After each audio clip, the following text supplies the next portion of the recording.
Hello viewers, welcome to my channel. Welcome to Adapel TV. I brought you this powerful message from Apostle Michael Orobo. This message, you are going to learn a lot from this message. Please don't forget to subscribe to our channel. Hit the button on your screen. Thank you. See, you must become dogged. If you will shine in this world, you must become rugged. If you will beam the light of God in this world, there are too many people compromising. See, if you don't have the martyr spirit, they will intimidate you. They will come and threaten you. They will shake you. They will trouble you so that you will fidget. When they finish talking, stand up and say, do your worst. On this matter, I won't be careful. When I receive my commissioning letter, I also receive my death letter. I'm willing to die for it. I won't beg you if it has to do with Jesus. And I will never compromise. If you like, demote me on the job. If you like, send me to a village. I will be there enjoying God. Because this world is not my home. We are pilgrims on the face of the earth. We are going to a place that is beyond the star. That is where our true enjoyment is.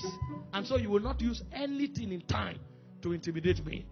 In Daniel chapter 3 verse 16, when they caught the 3 Hebrew boys, these were supposed to be princes in Babylon. If it is the gospel they are preaching today, all they will know how to do is diplomacy, how to interact with the king and keep their position.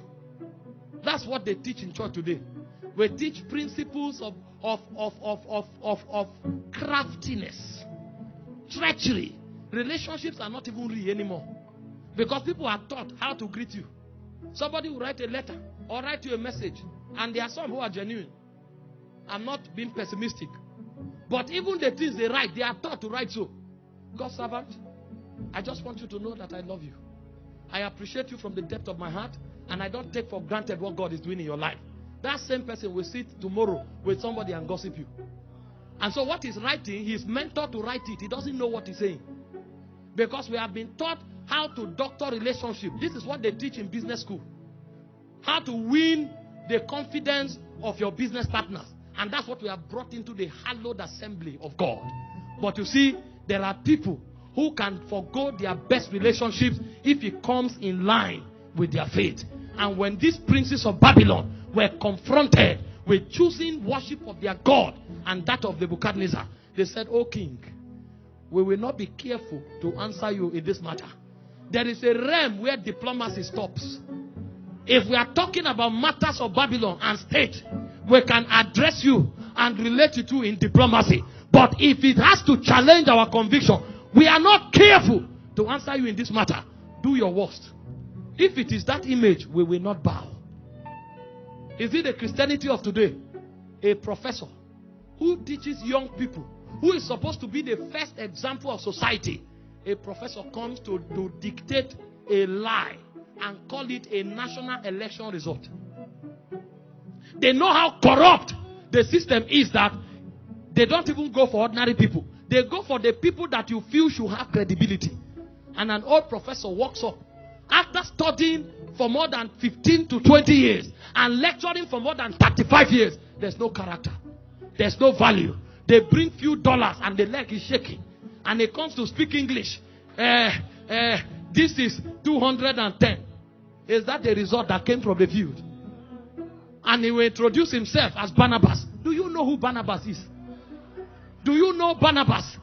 He said Barnabas and Paul were men that hazarded their life for the gospel. You that have sold your nation for a few dollars, you are the one calling yourself Barnabas. Better go and change it, because your name is Judas Iscariot.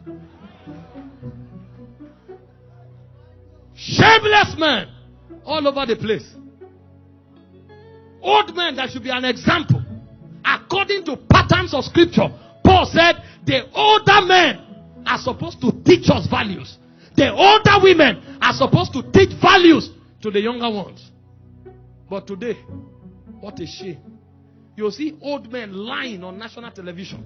And when you ask them what is their name, they say their name is Paul. You are Paul? You, Paul? Do you know who Paul is? Do you know who Paul? You don't have a name. That's what you don't know. You don't have a nomenclature in the spirit. Because there is something about the order of Paul. Paul. There is something they carry. You say you are Enoch. Do you know who Enoch is? You are Daniel. Oh no. Maybe you don't know the meaning of names. If you go back to that tribe, they will reject you because you are a shame to that order. But these things happen when there are no witnesses. Paul was speaking, and he said, I die daily. I die daily. Because there are times when I forgo friends. There are times when I forgo businesses. There are times when I forgo opportunities. There are times when I forgo the things that should add value to my life for the sake of this gospel. And because I would have needed those things to progress physically, but because of the gospel, I have to leave them. You see, I die daily. I die daily. If you study Hebrews chapter 11 from verse 35, he said widows received their dead back to life, and they entered the main business. He says some of them endured cruel mocking, and he said they were sawn asunder. He said they rejected deliverance that they may have a better resurrection. What do they know? What were they taught? What is the motivation of their own kind of Christianity? Because they know what it means to stand and say Jesus is Lord. For them, it's not a language. For them, it's a reality. And they will give everything to defend it. I've told you again and again, when Peter was to be crucified, he didn't say, wait, I want to write a letter to my wife. There was no time. All the letters they wrote were to churches.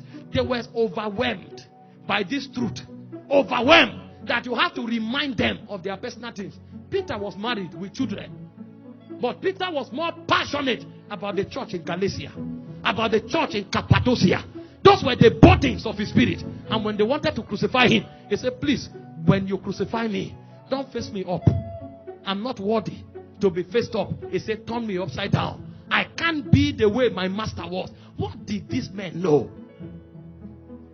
And this is not what apostles should do. This is what every believer should do. Because in the early church, they were numerous. When you start reading church history, you will hardly find birthdays. Nobody cares how you were born. They were interested how you left. And so all you will see are death days. This is when this one died. This is how he died. This is when this one died. This is how he died. We celebrate birthday every year. And our life counts for nothing. Because there's nothing we are standing for. And if we have to die, we will die for it. So poor that it is said now that everybody has a price. God forbid, not me.